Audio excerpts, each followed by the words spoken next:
आज महाराष्ट्र राज्य सरकारने मनोज जरांगेचं आंदोलन थोपवण्यासाठी सामाजिक न्याय विभागातर्फे जो हा शासन निर्णय काढलेला आहे, खऱ्या अर्थानं याचं हेडिंग हैदराबाद गॅझेटियरमधील नोंदी विचारात घेऊन मराठा समाजाला कुणबी सर्टिफिकेट्स देण्यासाठी कार्यपद्धती विहित करण्याबाबत.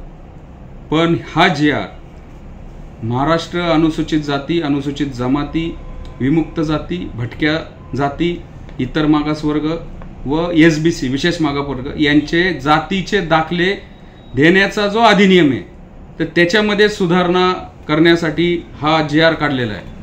आणि वरवर हे फक्त हैदराबाद गॅझेट किंवा त्या नोंदींचा त्याला संदर्भ दिला असेल तरी याच्यामध्ये जो आपण शेवटचा जो पॅरेग्राफ पाहिला तर याच्यामध्ये यांचा हेतू स्पष्ट होतोय.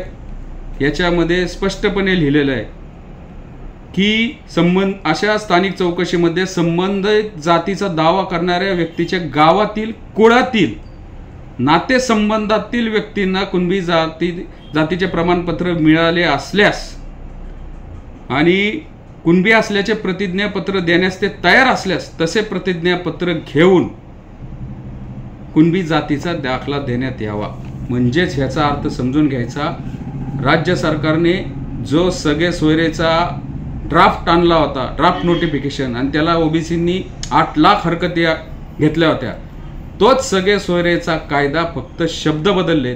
त्याच्यामध्ये सगळे सोयरे आणि गणगत होतं आणि याच्यामध्ये नातेसंबंध आणि कुळ आहे. नातेसंबंध याला कोणताही कायदेशीर त्याची व्याख्या नाही आहे, कुठल्याही कायद्याच्या पुस्तकात नाही आहे, कुठल्याही डिबेटमध्ये नाही आहे, कुठल्याही न्यायनिवाड्यामध्ये नातेसंबंध नाही. कारण नातेसंबंध कुणाच्याही कुठं होतात, आंतरधर्मीय होतात, आंतरजातीय होतात. त्यामुळं एवढ्या महत्त्वाच्या कायद्यामध्ये असे ढोबळ शब्द सगळे सोयरे आणि गणगोत बदलून नातेसंबंध आणि कुळ आणलेलं आहे. त्यामुळं ओबीसींचं तर खूप मोठं नुकसान ह्याच्यातनं होणार आहे आणि त्यानंतर SC ST समाजाचं पण नुकसान होणार आहे. कोणत्याही जातीचा दाखला फक्त एखाद्याने ॲफिडेविट देणं आणि हा माझ्या नातेसंबंधातला आहे आणि कुळातला आहे असं सांगून कुणालाही मिळू शकतो.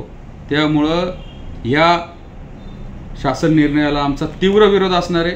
आम्ही या संदर्भामध्ये नक्कीच कोर्टामध्ये जाऊ, रस्त्यावरची पण लढाई करू.